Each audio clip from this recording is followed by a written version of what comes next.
and thanks for joining us on another episode of Beyond the Safety Net. Today, we have the pleasure of having a firefighter, a captain with Cobb County Fire. And I'm Dana, communications with Department of Public Safety.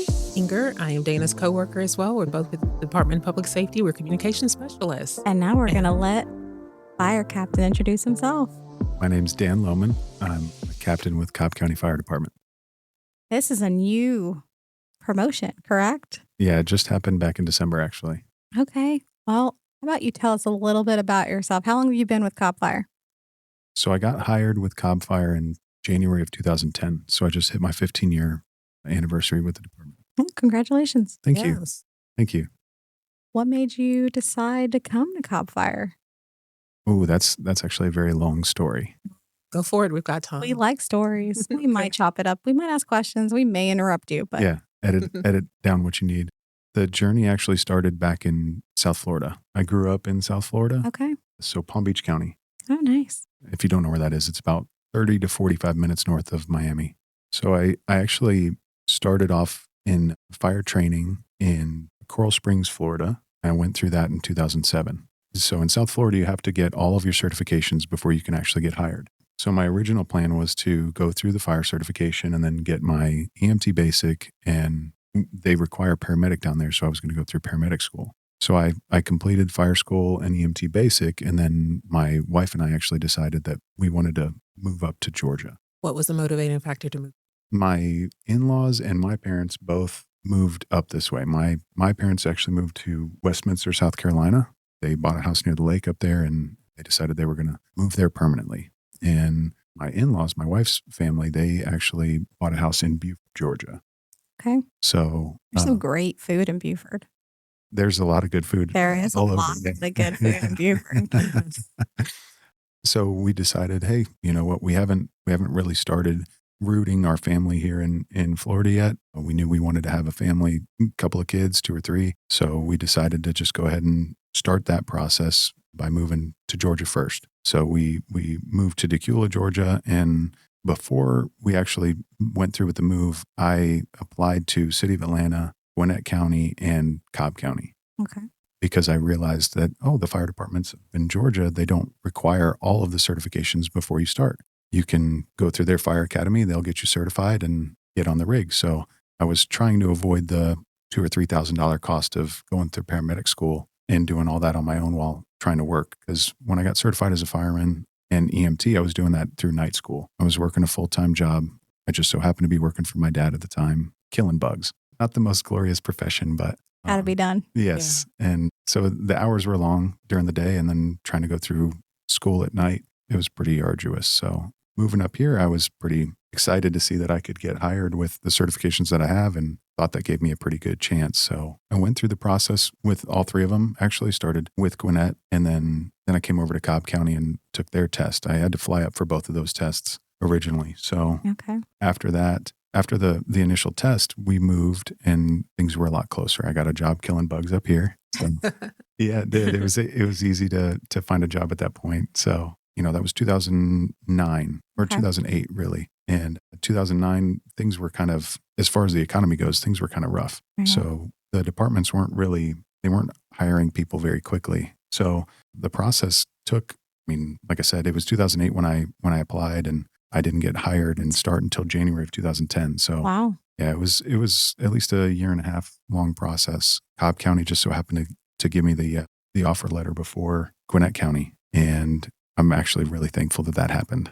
It was a really big blessing to be picked by Cobb. Thankfully, it wasn't Atlanta. Unfortunately, not necessarily for any reason other than they ended up laying off a bunch of their recruit Right. firefighters that year. So I was pretty thankful to still have a job. Oh, Kind of. yes. Everything happens for a reason, right? Yes. That's definitely a blessing in it too. So I was pretty fortunate through that. So did you always want to do this as a career, or, what sparked your interest for this career path?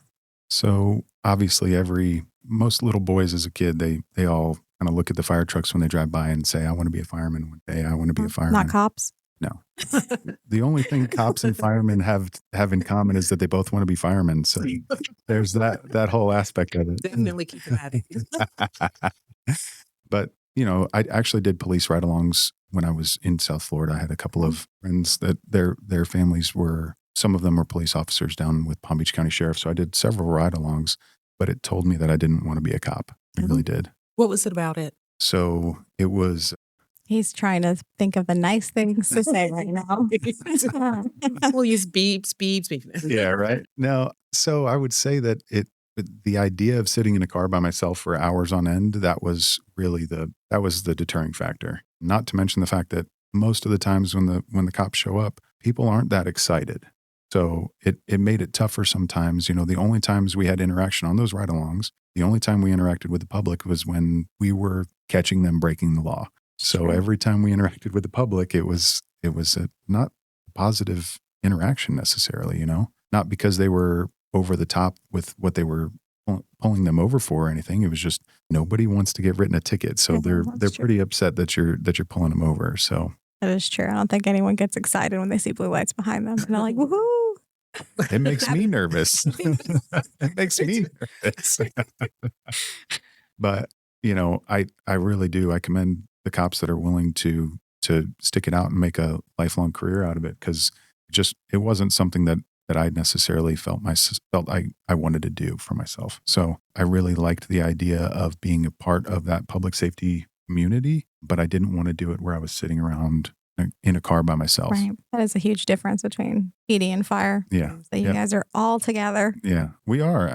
Honestly, there are so many times that we are completely dependent on PD making that first interaction before we can actually do anything.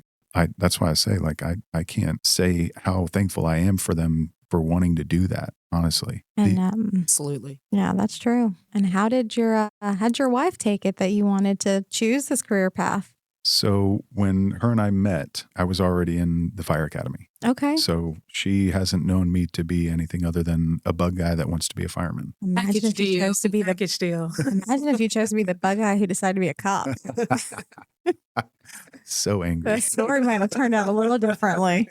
So you said you moved up here and you were going to have a couple of kids. Do you have a family? I do, yeah. So my wife and I have been married since 2008. So we're going on 17 years.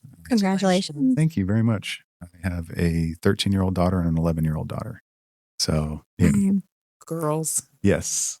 13. I know. So they're going to be you're going to have two teenagers soon. I know. I so feel that in my soul right now. Yeah. I feel it everywhere. Yeah. I might even cry right now. So it's sad. It's something. I don't know. I don't know if we'd cry because we're sad. It's a different type of tears, I think, occasionally. I have a 9-year-old who's going to be 10. oh yeah. That's when it starts. So it hurts. I mean, it's painful. My pockets hurt. My head hurts. Everything hurts. Does she like shopping? She likes skincare. Is that a thing in your house? Yes. We love those influencers on YouTube. And just in case nobody knows out there, anyways, you can get on YouTube and watch people do their lotion, skincare routine. And then all these little tweens are like buying Ulta and Sephora out. Yes. I mean, she has an arsenal of things that I would never. I don't even own it. There's a mini fridge in both of my daughter's bathrooms with makeup. Yes, it's a skincare refrigerator. And did you know? I know that plenty of women, were okay without skincare refrigerators, putting their facial lotions in there many years. But nowadays, you have to apply it to your face out of a refrigerator. So there's that going for us. Can't go downstairs. Yeah, you have to have a skincare refrigerator. It's completely different. It's not the same thing. What's kind of funny is I don't go in their bathrooms. I mean, it's just not my domain. I don't go in there if I don't have to for a myriad of reasons. But I went in there at one point, I think, to fix a toilet. And there was a pink fridge on the counter. What the heck is this? I asked my wife and she's like, oh, that's her skincare fridge. And I was like, what in the world is a skincare fridge? And then I want to ask, does your wife have one? No. Exactly. No, she doesn't. I think the girls, they put way more into skincare than my wife has ever even thought about. So my daughter this year got a Sephora advent calendar because that's all the rage.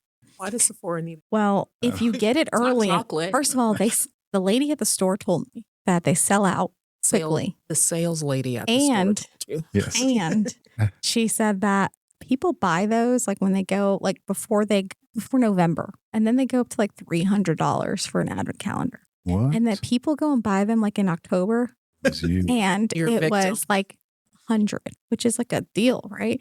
She said, You're when still a victim. They told you it was a deal. Still a victim. I did look into it. After like November starts coming around, people are actually putting these up for sale for like triple the amount of money because they don't make that many of them. Holy cow. So people will sell them for like $450. Gee, What's crazier is people are buying them. right. Exactly. I won't take that personally.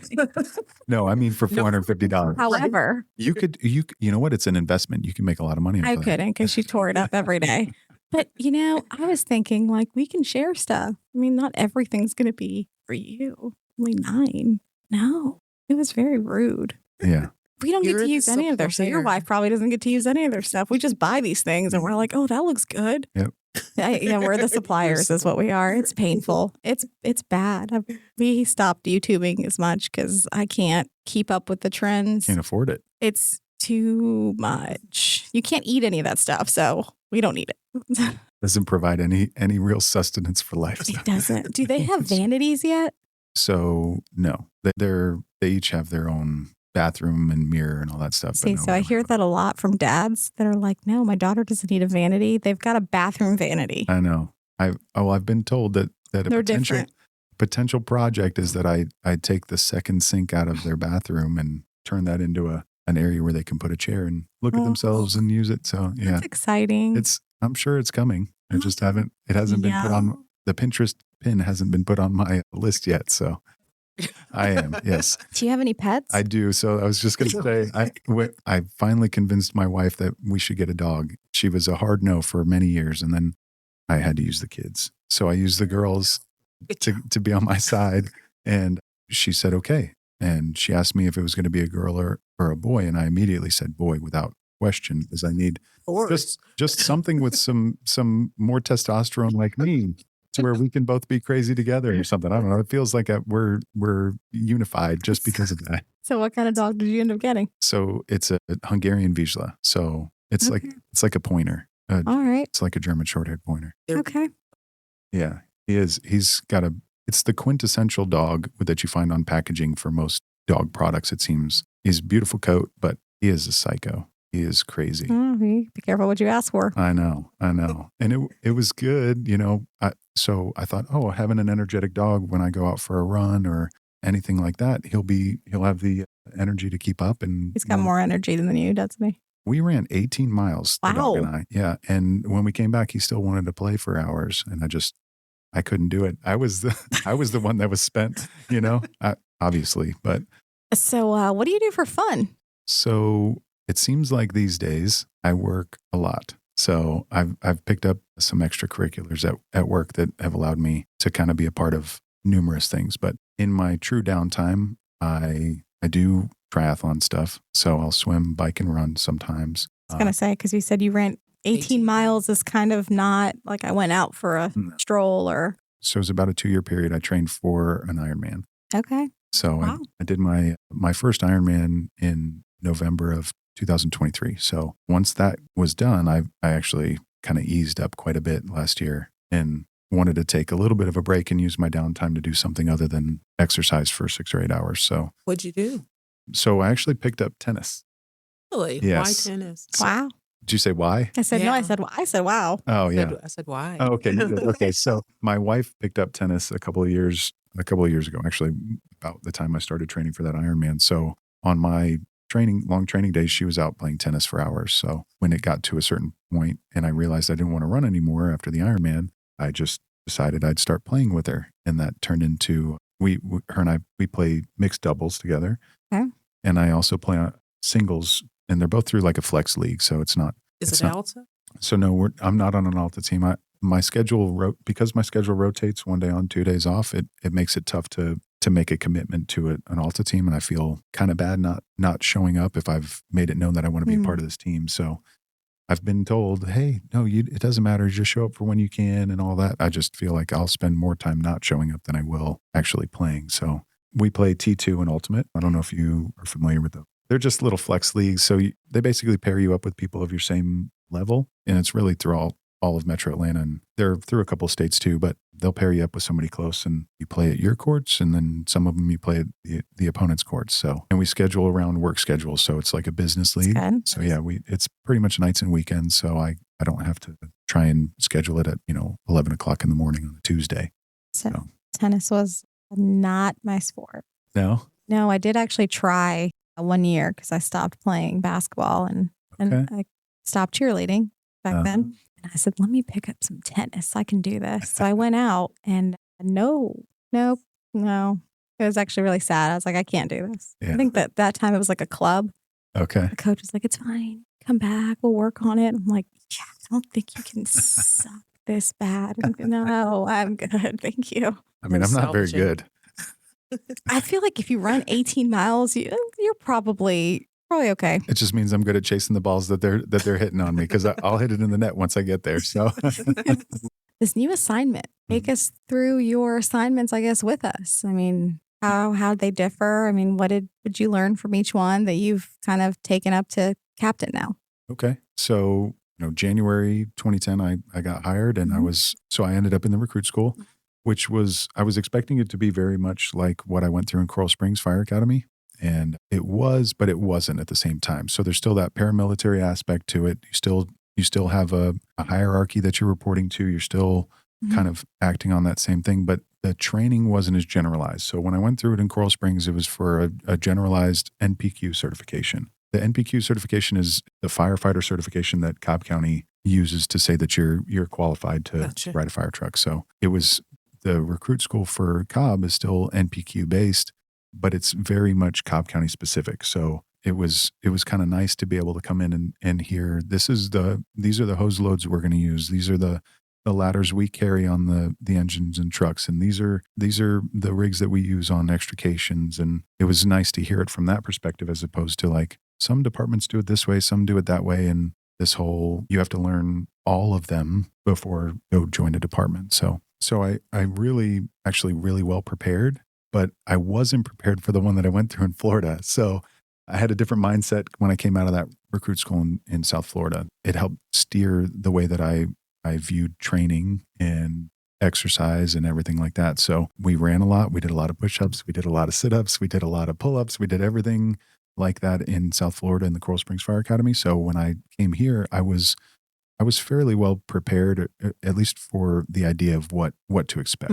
So I had a better foundation coming into it. After, I think it was about 8 months that we were in recruit school total. So my EMT school was actually a little bit shorter. They go through a much longer EMT school now, an EMT intermediate. So kind of antiquated as far as certifications go, even though my scope of practice is still pretty similar. So the training was not as tough. It wasn't as rigorous for EMT school. So fire school was actually a little bit longer. We focused on driving and pumping and extrications and all that, and technical rescue calls. So we learned some rope stuff and confined space, and many of those things we don't even include in the basic recruit school anymore, because we had to make a little bit of concession in what we included so that we could add all that time for EMT school. So we now train our minimum EMT levels in advanced EMT. So it added like another 6 to 9 months onto the EMT side of things.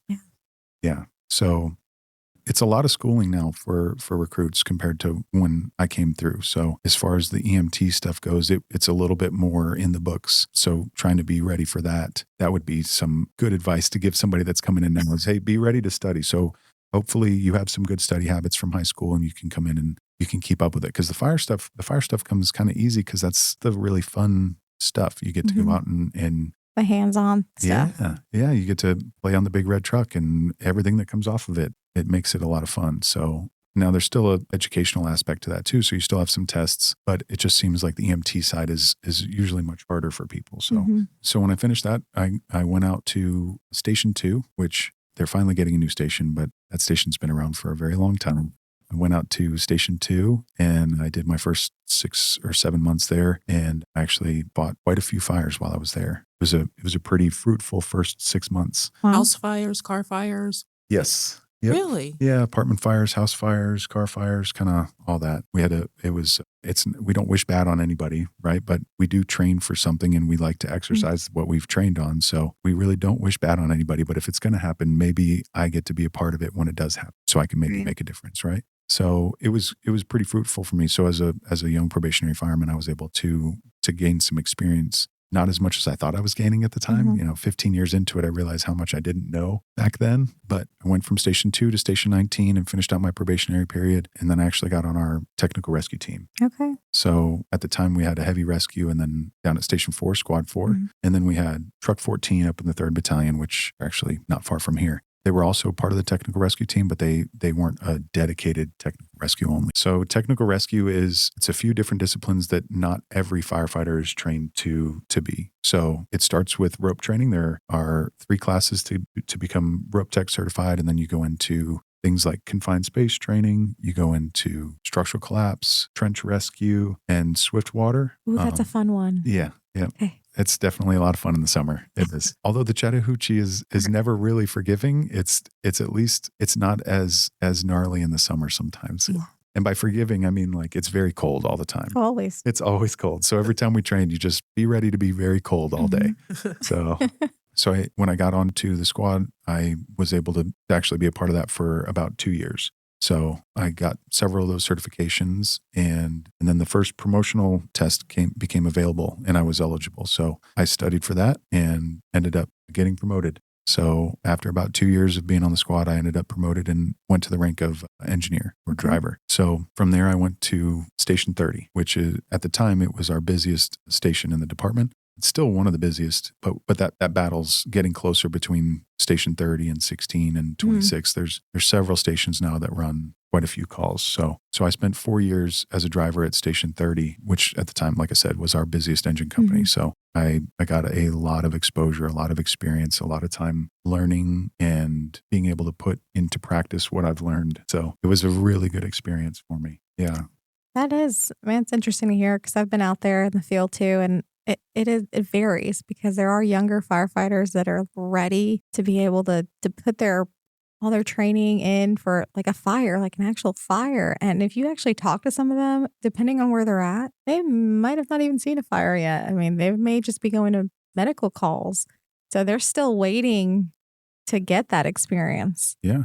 They're ready for it, but they haven't been able to, because I mean, we interviewed somebody and like, hey, what was a good story, like a fire story? And he was like, Yeah. haven't really been able to experience any of those yet. We get a lot of like medical calls to the station. So, but fires it's not like obviously we don't want them to happen either, but it is crazy how some of them wait a good bit to actually be able to go through all this experience and the training you were able to put into practice early on. Yeah. It seems like with the advanced fire rescue and fire safety and everything, then you're kind of working yourselves out of a job. Yep. Yeah. We kind of try to frame it correctly for everybody in the field is like, we're there just in case all of the other things fail. Not everything's foolproof. So if something goes wrong, if all the dominoes align and something goes awry for somebody, we have to be ready. We don't get to practice this every day. It's not like accounting where I get to run spreadsheets every day for hours at a time. I get to put this into practice once every now and again, kind of comparatively. Comparatively, it's almost never if you were truly comparing it to an accountant, which is part of the reason why the EMT side of things became so prominent in the recruit school is because, our certifications matter because we do run a lot of EMS calls. Now, I think that the majority of our calls are actually considered more of a service call where we're providing more of an assistance for ambulance companies that are showing up on scene, or we're providing assistance for invalids or people that just can't take care of themselves sometimes. So we also still have to run those house fires with multiple victims entrapped, and we still have to, run extrications where you've got multiple people pinned and people under cars and people 20 feet in the woods. And it's a weird conundrum to be in, right? Like we've said, we don't wish it on anybody. Dang it, I wish I could put it into practice at least once. Like, give me the ability to try what I think I know. Right. I think it's mostly like, let me show myself that I can do this. I studied and I did it and I trained and, can I do this? Like when it comes around, can I do it? Yes. So it's just being able to have that feeling, I'm assuming, for everybody of just, I did it. Yes. I finally did do this. Yeah, so. Absolutely. When I started, we were running around 39,000 calls a year back in 2010. Wow. We ran almost 70,000 calls last year. So we've increased our call volume drastically. Yeah. Yeah. But there's still some slower stations out there. But what's kind of funny is, or interesting is, some of the slower stations actually, they respond to some of the worst calls, it seems. So it's almost like, because they're slower, because they're in a more rural area or more isolated area, which tends to lean towards more people getting themselves hurt in some pretty traumatic ways. So they end up running less calls on a regular basis, but they end up having the more spicy calls, as some people Right. call them. They get those maybe a little more frequently than some of the busier engine companies. So yeah, it was a good 4 years at Station 30. It really was. I actually was fortunate enough to work with some really, really good people, some people that have promoted alongside me, some people that have promoted above me. And I always attribute that to the company officers kind of creating an environment where everybody really tries every day to be the best version of a firefighter that they can be. How did they encourage that? I would say it was more suggestive than anything. They would ask the question, and I feel like I was kind of lucky. I feel like everybody at the station at the time they were kind of champing at the bit to get knowledge and understand what was happening. So anytime that suggestive idea of like, hey, what if, that turned into a 4 or 6 hour training thing for us out in the bay, or finding a place, a acquired structure to be a part of, or it just we were constantly hungry and we were constantly being fed. So Almost like a continuing education. it was, yeah. Yeah. It was a great time. It really was. I mean, I had a blast in all of my positions. I really have. I guess I look at my time at Station 30 as kind of maybe a shift, or kind of when everything for me started to really bloom, right? So that kind of suggestive training, and some of it was obviously because we weren't doing the greatest job on something. We were being told, hey, we need to get better. But that kind of suggestive training, it sparked a ton of different ideas that were running through my head. And it got me building networks with people in the department, that I was able to become part of multiple training working groups that go down and work with the recruits. And it put me in a position where I could constantly learn, even if it wasn't in my own station. So I was constantly surrounded by people that were trying to put in 100% effort with everybody in the department. So even if I didn't work with them at Station 30, I may be getting trained by somebody at Station 12 or 19, just because I'm working with them for a week while we train with the recruits. Pretty great. Yeah, it was. So after that, I ended up taking the promotional exam. It wasn't my first time eligible. I did wait. I wanted to, I was having fun. I was having a good time learning. That's okay though, because we've interviewed, officers too. Yeah. And it seems like everybody always has that one assignment or that, one precinct that they just, that was the time. I mean, that is their They were in the big, zone. yeah, that was their big chunk of career. Maybe that was the fun time. That was like very, just, I don't know, but it's okay. I mean, we officers say it all the time. They always have that one assignment. They always remember so much more about. I mean, they did so much more. They trained, they learned more. So yeah. It's almost like, I don't know how to word it. It's almost like I was just very aware of what I had at the time. And it's not to say that that wasn't available to me at the other assignments. I still value those relationships that I made tremendously. I still hang out with some of them on my off days and all that. But I think that was the moment, like I said, it was like a blooming moment for me where I think it's like maturity in the field. Well, maybe. I don't know that I'm not sure that I would say maturity exists in public safety, but yeah, that's essentially it. I turned 30 while I was at Station 30. So, It's actually kind of cool. Yeah, it is. So yeah, I ended up getting promoted out of there, and I went at a very short stint at Station 28 before we made some pretty large organizational shifts. And then I went to Station 12 and then went to Station 16. That was a good time for me. I was surrounded by people I had never really been around, and it really helped me learn and grow as a leader, right? So it made me realize how leadership really works. It's completely devoid of rank to a certain extent, right? There's a formal leader always, but my time in the 3rd Battalion let me see who all the actual leaders were. It was pretty awesome, right? Because like I said, at Station 30 assignment, everybody was pretty much starving for information. So they were if I sat down, the guy to my left would stand up and start working, right? Or he'd just keep on moving. And the guy to the right, or it was, somebody was always moving. So you were always just trying to keep up. So it was hard to see who was the informal leader there, because it felt like everybody was an informal leader. So it was good. It was good to see in the 3rd Battalion, the informal leaders step up and really make a difference. So I enjoyed my time there. I ended up 16 is now one of the top 3 busiest engines in the department. And, it was, I think, 5th or 6th in line maybe when I was there. So we were pretty busy. We dealt with a lot of college kids because of KSU. Yep. So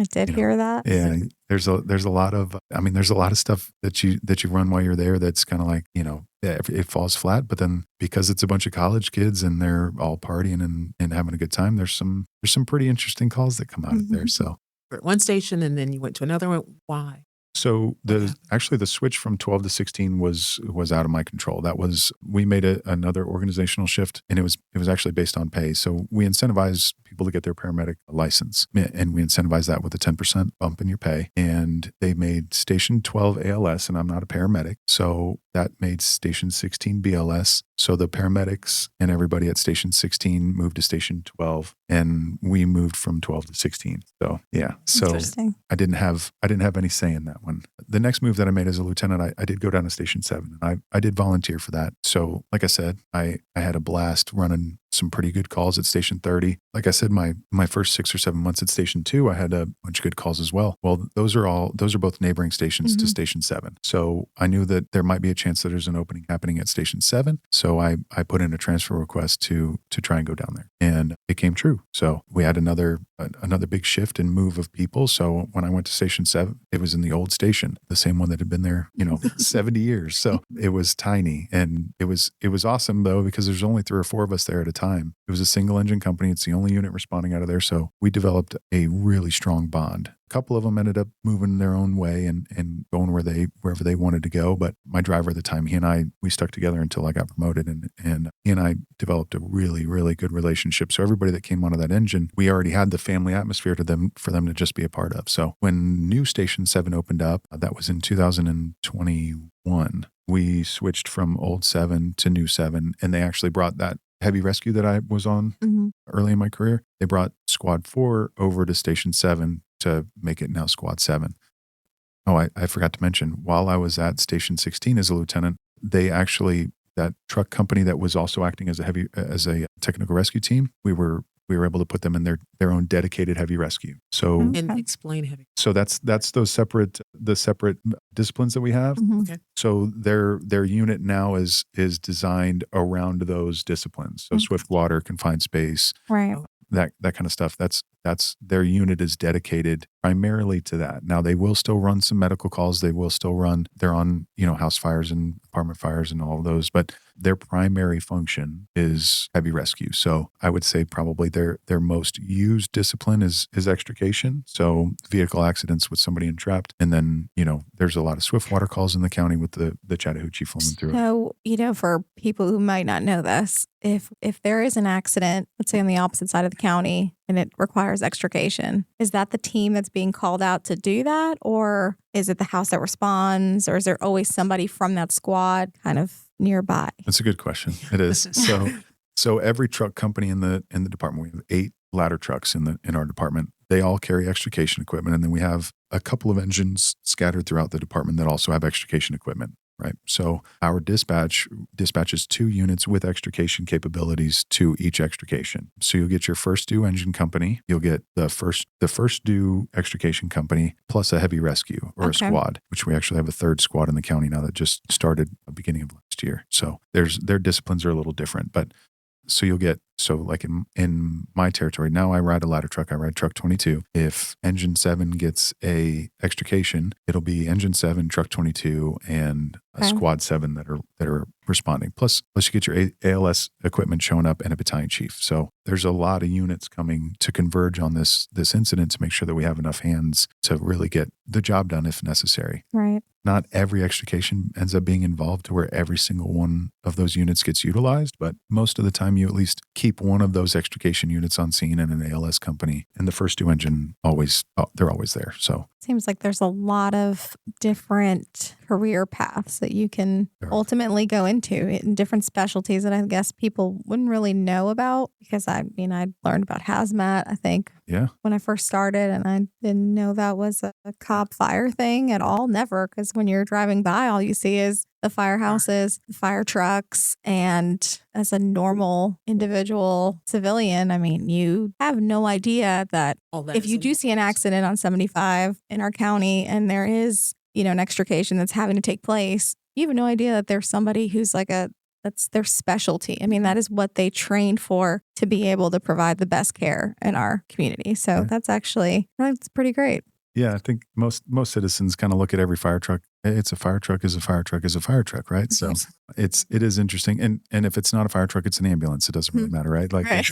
there are each one of them has its own mission. While they all have their own mission, we all have the same responsibilities on scene. So on engine companies, they're the ones without the ladder on the top. Right. They're the ones that typically on a fire, they're supplying all the water, whether that be as the attack line, the ones going in and actually fighting the fire, or a supply pumper, or several of them in a relay pumping situation, right? Where we've got extended lays of hose out on the ground that we have to get water Right. through. And truck companies typically provide support for that. Their functions would be to make entry into the home, so force entry into the home if necessary, or the building if necessary, provide the search, and ventilation. Those are kind of the top three for them. Extrication is also a discipline that they have, but I say that we all have the same responsibility, because we don't just leave the search or the ventilation or forcible entry for the truck companies. So while we have those companies and that is their mission, You're all still kind of well versed enough to step in if yes, need be. yep, we do have to be pretty well versed in each aspect of it. So unless you're at a station that has one unit, you really do have to be very well versed in all of it, because you could be riding either an engine or a truck that day sometimes. So Right. you need to be able to do all of it. Squad is the same way. So that their main mission is technical rescue. But when they show up on a house fire, it's kind of like a truck company showing up, just without all the ladders on it. So they show up, they do the search, they force entry, they can vent, they can do pretty much anything we need them to do when they show up. So And I think that's great, because I really don't think that anybody really ever knows all of these components that go into fire. I mean, Yeah. you really have no idea. And it sounds like Yes. responsibility is different at each level. For example, a police captain is more, he might do the police things, he's more administrative than it sounds like a fire captain. So kind of explain that, if you will. Yeah. So as a captain, I'm an officer on a truck company. So it's actually one of the most unique positions in at least in Cobb County Fire Department, because I can also act as a battalion chief. So there may be times where I'll be riding the battalion car. The battalion chief level is sure enough is administrative a lot of times, right? That's not to belittle their position. I don't envy their position. A lot of times they have a lot of work on their hands, but they're typically not the ones that are going interior with us and Right. putting the fire out, finding victims, venting the roof or anything like that. They're typically showing up to kind of take command. And then most of their function is trying to provide support for the battalion by, having meetings at the office and getting certain jobs accomplished in order to make sure that we're able to respond Right. better as a battalion. So as a captain, most of my job is responding on calls as a truck company officer. So making sure that we're all well versed in all the disciplines in fire, and making sure I'm still well versed in it, making sure I'm still able to perform these jobs. And then occasionally I will ride the battalion car and have to handle those meetings that they have on their day to day, and the paperwork aspect of things, and making sure that everybody's got everything taken care of and providing that support, and usually just prepared to not go in on a house fire that day.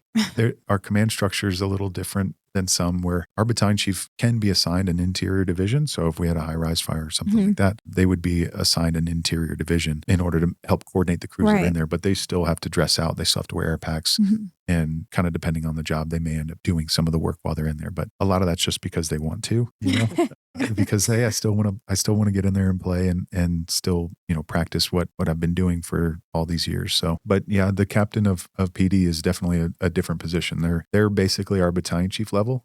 So that's when we used to look at it, we had parity between two. The captain of PD was thought to be on the same level as a battalion chief in fire. So, Right. and kind of the same thing all the way down. So your lieutenants were the same rank as a captain, and as far as PD lieutenants, right? PD sergeants were the same rank as a lieutenant, essentially, right? So our drivers are a little bit different than a lot of other departments in the sense that they're not always a supervisor, but if the lieutenant or the captain is off for the day, they step up into that acting officer role. So they have an administrative level to So their again, job. another kind of well-rounded, you have to kind of be able to step in if you need to. And then with PD, I mean, you've got their captains more like the same thing as a battalion chief, because if there is something happening, I mean, they're more like incident command, where they are the ones coordinating the efforts of our officers out there. So makes sense. Yeah.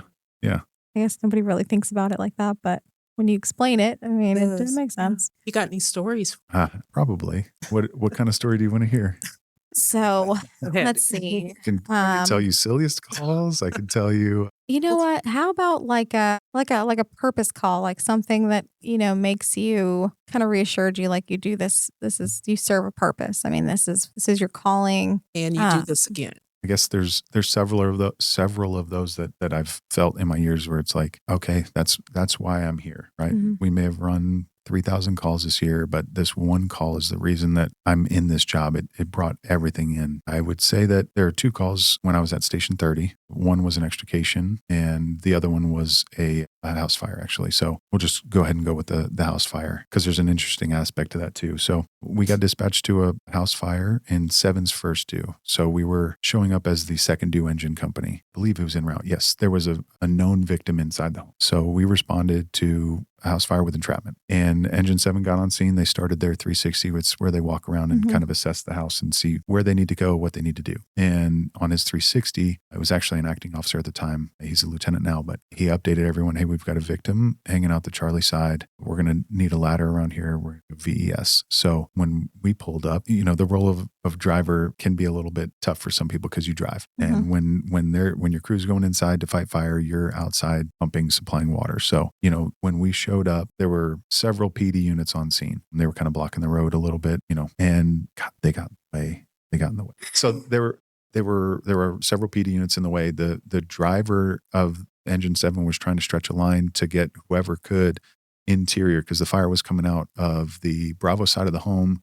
Really the Alpha Bravo corner. You could see 2 large plate glass windows that had broken out and significant fire involvement in that area, which was the same level that this victim was on. So when we got there, my lieutenant at the time, he took command and helped put all of the units into place in order to help support Engine 7, who was all in on this rescue essentially. So at that point now, me and the other driver, the driver from Engine 7 are trying to figure out this water supply because we only have, so you have to get a permanent water supply on a fire because we only have 700 gallons of water on the engine. And 700 gallons sounds like a lot, but when our hoses flow 160 gallons a minute, we don't have water for very long unless we connect to a hydrant somewhere or try and set up this tank to tank operation. And it ends up being more involved than just laying a line. So it took a lot for me initially. I was trying to get that water supply started. PD ended up getting their cars out of the way. And I was able to end up driving the engine and down to the plug, and then it made the whole connection a lot easier. Things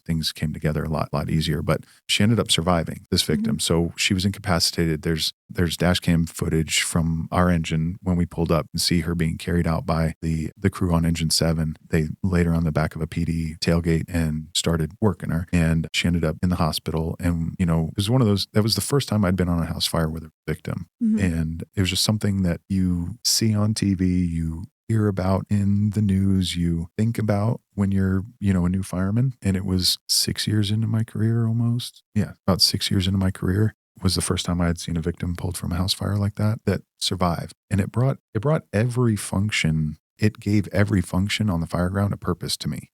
And it's really the basis of all the passion and everything that I teach and everything that I'm a part of now. I would say that, and this may be why that bloom kind of started for me, it's the foundation of everything. So for the longest, we all have documentation policies and procedures in every organization. Well, ours has a portion of it where we lay out our incident priorities. So, and you think like, whatever, it's probably pretty self-explanatory, right? But so the incident priorities for the fire service, generally speaking, is life safety, incident stabilization, and property conservation. Now, when I was in recruit school, Coral Springs and Cobb Fire, life safety was pushed as our first incident priority, but there was a lot of push for firefighter life safety, right? We still responded with the assumption that there was a victim inside, but the main goal was make sure that we don't become part of the incident. We don't become part of the incident. And Cobb County actually lists its incident priorities. There's 4 of them. So the first and foremost is to protect and remove endangered occupants. So I'll just lay it out, 1 and 4. 4th incident priority is provide for the safety, accountability, and welfare of personnel ongoing throughout the incident. So we separate life safety in Cobb County and we put the victims first. And that wouldn't have ever really resonated as well as it did had I not been a part of that first victim rescue. It's the foundation of everything that I preach to recruits coming in, every probationary fireman, every veteran fireman that I have a conversation with. It's the foundation of all of those conversations. It's everything that we do is for them. The way we account for our own life safety on scene is by training, reading, listening, practicing, learning. That's how we provide for our own life safety. That's why we're fourth in line, right? We do it day in and day out. We're the ones with the gear. We're the ones with the training. We're the ones with the knowledge. We have the ability to provide for our own life safety through risk mitigation, right? Right. So that rescue gave purpose to everything. It gave purpose to the driver who doesn't get to go inside and play. But had there not been drivers outside pumping, there wouldn't have been water lasting long enough to make sure that fire goes out. Right. Maybe the interior crew, maybe engine 7 wouldn't have had enough time to get her out because there wasn't water being applied to the fire because they ran out, right? It gave an idea of how important it is for that lieutenant who's showing up, and he needs to know his stuff and make sure that he can command that fire, because as much as we train, when there's a human life in the balance, it still puts everything to a 10, right? Mm-hmm. We may show up and be a little bit more casual than your average citizen because we've seen it before. But when there's a human life in the balance, things get amped. And that lieutenant needs to keep his cool. He needs to be able to maintain composure, maintain command, and make sure he's still thinking about 10 steps ahead to try and plan for that, to make sure that everybody's got what they need. The battalion chief showing up, right? Like the truck company first, the truck company or the heavy rescue, being able to provide ventilation to get the heat and smoke out of the building so that victim has a chance of surviving. And the search crew has better visibility inside. They can actually see what they're looking for, because Chicago Fire doesn't do it justice. Chicago Fire makes it seem like everywhere we go, it's even brighter than it is outside. If everything was on fire like it is in Chicago Fire, we would not be going inside like that. It would be really tough to walk around inside of a fire like that, right? Most of the time when we go into a building that's on fire, it's zero visibility, thick black smoke banked down to your knees or all the way to the floor. You have the only area that you have visibility is the bottom 6 inches between the ground and 6 inches up is the only area where you have some visibility. And even then, think about some of the houses that you've seen over the course of your life. How many of them actually clean up all the toys at the end of the day? Or how many of them don't have toys strewn about and dog bowls and baby laundry and baby gates? And then you have the extremes where you have hoarder conditions, right? So if you're zero visibility and you're walking on 3-foot tall stacks of newspapers and old Amazon boxes, it becomes very different scenario. So, that truck company, the truck officer needs to make sure that his crew's up to snuff, needs to make sure that the firefighter, probationary and up, they're all capable. Because if they're not capable, then that rescue doesn't go successfully, right? So every position on the fire ground is wildly important. And sometimes it's hard to kind of put that together for somebody to really understand it. I can say it as passionately as I want to, standing on a soapbox in the middle of Marietta Square, but it doesn't really mean anything until you've been on that incident where somebody's been pulled out. And it really sparked it for me. So do you think when you talk to the recruits, do you think they get it? Do you think that they need that kind of moment to really get it? I think that we do a much better job now than when I started of portraying that. It's nothing against the officers that I had in my training and while I was a recruit in training, but the people that we bring down to teach the recruits now, most of them are pretty effective in communicating that. But I don't think all of them get it. I really don't. I think that there's this misconception that firefighting isn't a blue collar job. My name's still on my shirt. Usually that means that you're paid by the hour. Usually that means that you have to work pretty darn hard for your money. Right. And that whole aspect of it, combined with the fact that there may be a human life in the balance, if you don't put enough work into it, they may not survive. Some of them just don't get it. And I don't know how else to portray it to them other than through a passionate soapbox talk like that. Sounds like it's the ultimate in teamwork. It is, yes. In a firefighter. Yep. And what are some other qualities that folks need to have if they want to pursue this? So I would say that making sure teamwork is a phenomenal aspect of it, right? And I think that team sports growing up that plays a tremendous role in your ability to function as a firefighter. It doesn't matter what it is. You could just be lifting somebody off the floor, but you're not usually doing that by yourself. You're usually Right. doing that with a team of other individuals. It might be 2 or 3, it might be 6, depending on the size of the person, right? But I do think that helps. So you're not always afforded the opportunity to play team sports. So I understand that. But trying to put yourself in a position where you understand what it takes to be a true part of a team, that is very important. I think that being ready to work, that's one of the biggest things that I would put out there. Being ready to work and being ready to be there for somebody at the worst possible time. And it sounds cliche, but So I like empathy. yeah, yeah, being empathetic. And yes, that's actually perfect. Empathy is the perfect word. It's one of the paramount aspects of a good leader too. You know, if you think about firemen or police officers, most of them have to have empathy, right? And most of them are leaders just naturally when they show up on scene because there's chaos. Somebody has to step in and say, hey, hold on a second. Right. Stop what you're doing. Let's right this ship because it's starting to sink because you guys are all leaning on the one side, right? But having empathy through that helps you lead with multitude of individuals. It gives you a better ability to understand what might be driving them to be here, what might be driving them to train or work hard or gain more knowledge. Yeah, I think that's a good foundational part of it too. Yeah. Do you think it's changed generational wise, the recruits you see coming in, how they take instruction, the empathy? I mean, has it changed? Yes, it has. I think kind of like what we were talking about before, you didn't focus on having a makeup fridge as a kid. Other things have changed too. And I do think that that's where the hard work aspect of things comes in. I think that there's a large misunderstanding that people can earn millions of dollars not having to do a whole lot other than film their lives. Right. And I don't know how far that transcends within the generation, but I think that one of the biggest obstacles that the recruits have to overcome is how much work actually has to go into this. Mhm. There's not an aspect of this job that's easy. There's really not. There's not an aspect of being a police officer that's easy. You have to be physically fit. You have to be ready to work. You have to be able to function as part of a team. Because even though cops are by themselves most of the time, when things go awry and multiple cops show up, It's still a team. yeah, you still have to form a team when you haven't necessarily formed a team out of these individuals yet, right? Right. We're at least fortunate enough to where we work with each other on all these calls each day we're on shift. So I think having that hard work mentality really helps. I think it would make it to where recruit school would be a lot easier for some if they understood how much work goes into it. If you think running a mile is hard, you need to try and get to the point where you can run 3.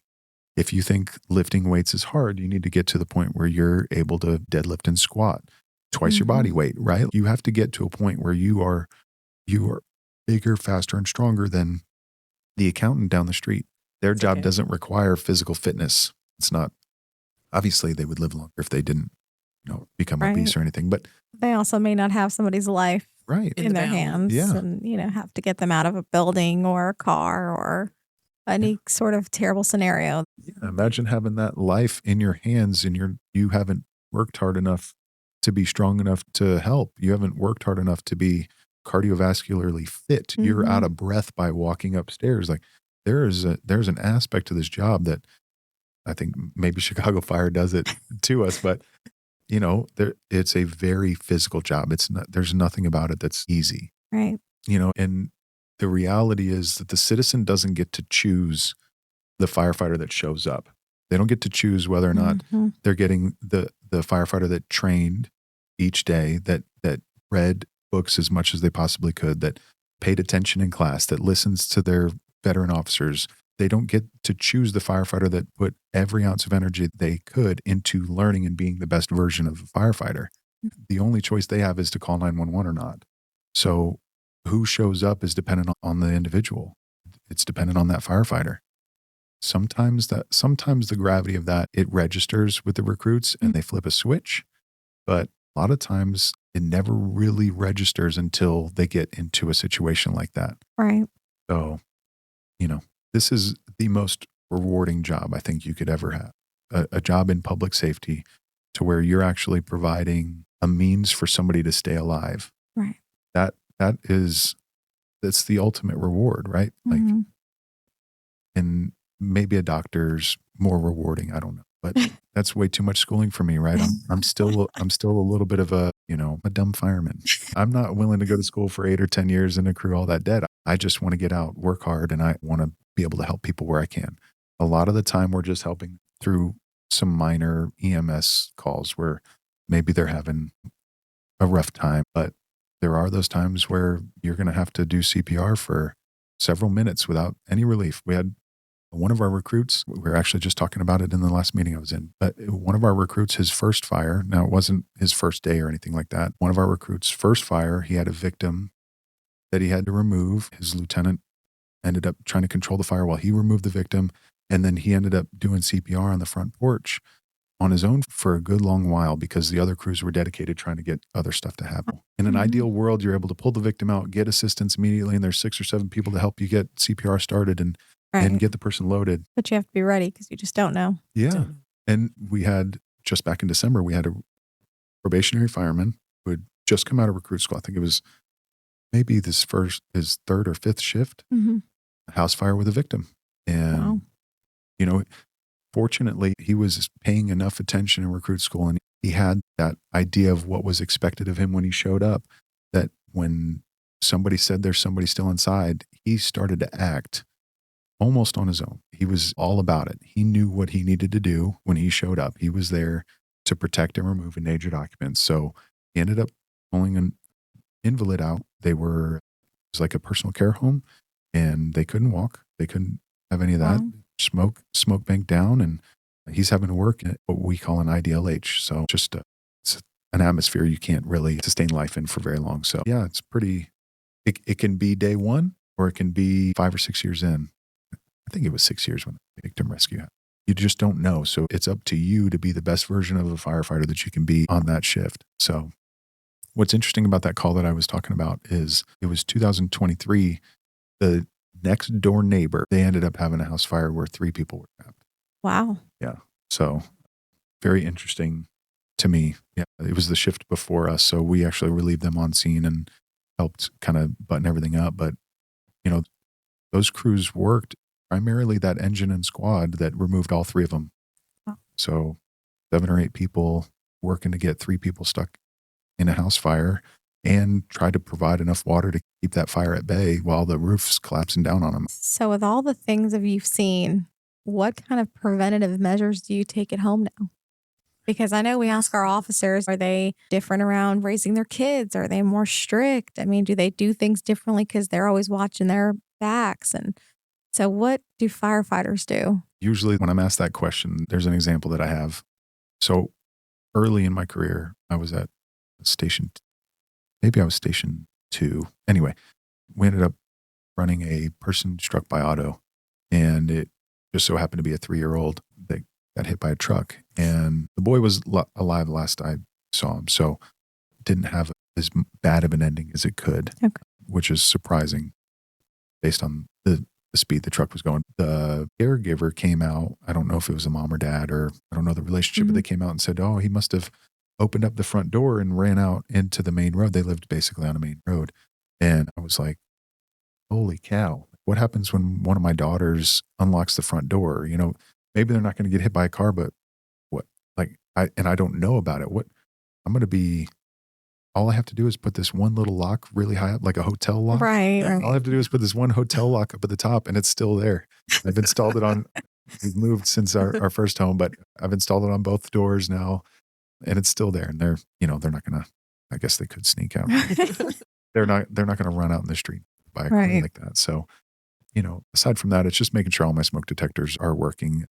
It seems like most of the times when there are victims trapped, there aren't working smoke detectors. And it's very easy to let it beep for months. And for some, not necessarily for me, it drives me crazy when I hear it. But, we walk in houses all the time and you'll hear the smoke detector chirp. So we usually try to swap it out for them or put a battery in it. But making sure that those are up to date and making sure that they work. It sounds corny and cliche. It's not some big thing, but that's most of the time, that's what saves a life. we also developed an escape plan for the kids. So we talked about how we're going to exit, where the girls should go. And if the girls can't get to this point, this is where they should be. And we did it based on how I would respond to a house fire. So, if you can't get out of your bedroom, make sure that door is closed, open your window and yell at the firemen when they're coming by, yell at the neighbor, or, throw a stuffed animal out the window if you can't do that. That kind of stuff makes a big difference for us, especially if you show up and it's a well-manicured lawn and there's a stuffed bunny laying in the middle of the dirt. Out of place. That's a weird spot. Like we're already looking up and around. So at least at that point, we have an idea of which bedroom, the kid's bedroom, and we try to make our escape plan something that's doable and that smoke and heat is too much. So we also made it a point to close the doors before going to sleep. So, as a mom, my wife would tell me that she can't hear the kids if the doors are closed.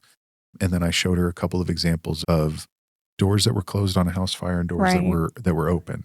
And those rooms, they're not pristine. There's still smoke staining, but there wasn't heat.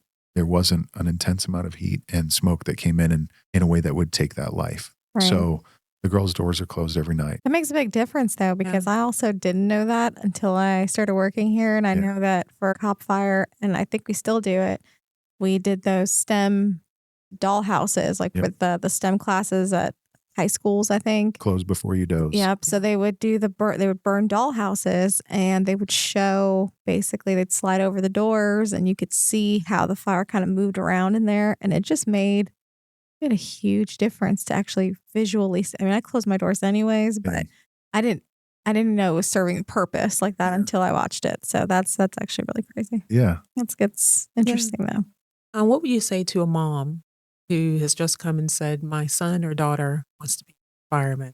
What would you say to that mom or dad? So obviously I would be very encouraging of it. So for Cobb County, we actually have an Instagram page. Most kids that are looking at coming out of high school and getting a job, they know social media. So I would say, go look at Join Cobb Fire. They do a tremendous job with their social media presence. And I would say, look at that and then stop by a fire station and ask questions. And most of the firefighters are going to be willing to tell you exactly what to expect. At the very least, apply. Right. We need you to apply. I think as long as you have a desire, we have the ability to teach you, but I can't make you put in effort. All I can do is teach you once you give me the effort. So I guess that's what I would say. So great. Well, we're going to close out the session. Thank you so much, Captain Lohman, for being with us today. We enjoyed learning all about you. Thanks for having me. Oh, last question. Okay. Because how do you know McKay? Did you guys ever work together? So we did. When I was on the squad, he was actually at Station 5. Okay. And I was studying for driver. And I started to converse with him then because he was studying for lieutenant at the time. And relationship started there. And then he and I met when he was working up at Director of Register's office. Yeah. When he was working up there, he and we got together on a couple of different projects. And I got to know him pretty well and he got to know me. We still talk quite a bit, I think. So. Yeah. I figured you were a good recommendation if it was coming from him, but he's still not getting off the... Oh, he's supposed to be here? He's going to come in afterwards. He wanted to have somebody else from fire come in. And so he recommended you because he said he'd be much better than he would. And I was like, then you're next. And he was like, okay. So he was our supervisor when he was up at Director Register's office. Dr. Register from there on. I probably need to live that down if somebody hears that. So, so we actually, I reached out to him to see, and he's never steered me wrong with recommendations. I actually had another one for a different project, and I think it was a Lieutenant Harbin. Okay. Yeah. Yep. And he actually did a project for me maybe a year and a half ago, also recommended by him. So I usually, yes. So I like his recommendation. Okay. So no disappoint. No, you did it all. Thank you. Thank you for being here today. We definitely enjoyed it. Thanks for allowing me. Thank you for listening to this episode of Beyond the Safety Net. I am Inger, and of course with Dana, and thank you so much, Captain, for speaking with us today. Thank you.